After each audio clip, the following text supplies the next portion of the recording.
সেদিন ক্লাসের সবচেয়ে সুন্দরী মেয়েটি দাঁড়িয়ে কাঁদতে কাঁদতে বলেছিল আমি নাকি তার বুকে হাত দিয়েছিলাম, আমি নাকি তাকে নষ্ট করতে চেয়েছিলাম। সেদিন সবাই আমার দিকে ঘৃণা নিয়ে তাকিয়েছিল। ক্লাসের প্রায় 80 জন ছাত্রছাত্রী সবাই আমাকে খারাপ ভেবেছিল। সবাই মেয়েটির কান্না ভেজা কণ্ঠ বিশ্বাস করেছিল। আমার সবচেয়ে কাছের বন্ধুটাও আমার থেকে দূরে চলে গিয়েছে।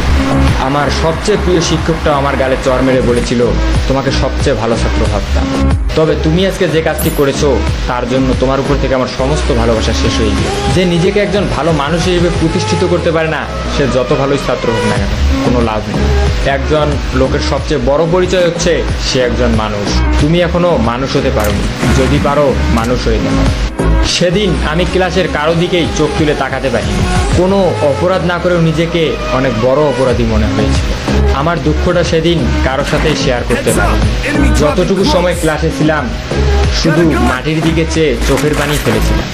সেদিন আমি বুঝেছিলাম চোখের পানিরও দাম কম আর বেশি হয়। কারণ মেয়েটার চোখের পানি দেখে সবাই ইমোশনাল হয়ে গিয়েছিল।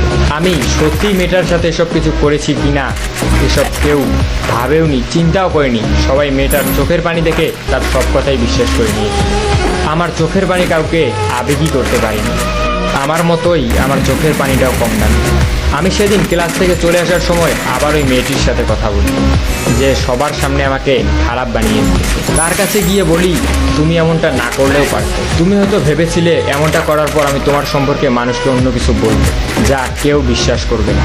সবাই হয়তো ভাববে তোমার উপর প্রতিশোধ নেওয়ার জন্য তোমার নামে এসব মিথ্যা কথা বানায় বানায় বলতে। কিন্তু তুমি হয়তো জানো না তুমি এসব না করলে আমি তোমার সম্পর্কে কিছুই বলতাম।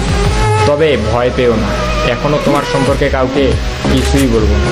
যে মানুষটা সবার সামনে আমাকে খারাপ বানিয়েছে আমি তাকে সবার সামনে খারাপ বানাতে চাই না।